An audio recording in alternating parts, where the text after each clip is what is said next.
போடுற வீடியோக்காகவே நல்லா போட்டு போட்டு வருவேன் அடுத்தடுத்த இது. அதனால என்ன வீடியோ எடுப்பாங்க, அதுலயே எனக்கு பழகிடுச்சு, நல்லா போடலாம்னு. டிசைனும் நல்லா சொல்லி தந்தாங்க இங்க, எனக்கு ரொம்ப பிடிச்சிருந்தது. அதுக்கப்புறம் நான் வீட்டில் போய் காமிச்சப்ப நான் போட்ட ப்ளவுஸை நம்பவே இல்லை. ஆனால் இதுதான் என்னோட ஃபர்ஸ்ட் ப்ளவுஸு. ஓப்பன் பண்ணி காட்டுங்க, அதான தெரியும் எப்படி இருக்குன்னு. வாவ், சூப்பரா இருக்கு. ஃபினிஷிங்லாம் வேற லெவல்ல கொடுத்துருக்கீங்க. எவ்வளோ நாள் ஆச்சு போட்டு முடிக்கிறதுக்கு? 2 வீக்ஸ்ல முடிச்சிட்டேன். இது எத்தனாவது பிளவுஸா? இதுதான் ஃபர்ஸ்ட் பிளவுஸ். எப்படி உங்களுக்குலாம் ஒரு தைரியம் வருது ஃபர்ஸ்ட் பிளவுஸ் வந்து எடுக்கிறதுக்கு? மேம் நல்லா சொல்லி கொடுத்துருந்தாங்க.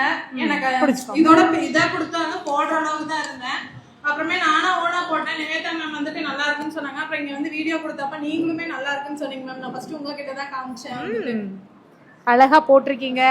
ஸோ இப்போ அடுத்தது என்ன பிளான்? கஸ்டமருக்கு போடுறதுக்கா இல்லை உங்களுக்கு இன்னொன்று போடணுமா? எனக்கே நான் இன்னும் 2 ப்ளவுஸ் போட்டேங்க மேம். போட்டீங்க. இப்போ நெக்ஸ்ட் பிளான் பிஸ்னஸா? போட்டு பார்க்கலாமா? போட்டு பார்க்கலான்னு தான் மேம் இருக்கு. இல்லை நான் போட்டு பார்க்கலாமா?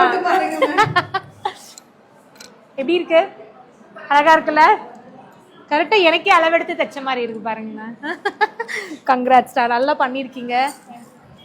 பாரி கற்றுக்கிட்டது எந்த அளவுக்கு உங்களுக்கு சப்போர்ட்டாக இருக்கு? பாப்பாங்களுக்கு வந்து நான் ஸ்கர்ட்லயே நிறைய டிசைன் போட்டிருக்கேன் மேம். பாப்பாங்களுக்கு நாங்க போட்டதுக்கு அப்புறம் பாப்பா வந்து ஒரு ஃபங்க்ஷன்ல ஆடினா டான்ஸ் ஆனா ஃபர்ஸ்ட் ஸ்டாண்டர்ட் தான் என் பொண்ணு.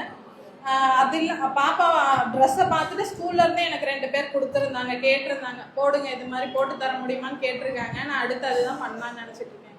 ஆல் தி பெஸ்ட், நல்லா பண்ணுங்க. தேங்க்யூ.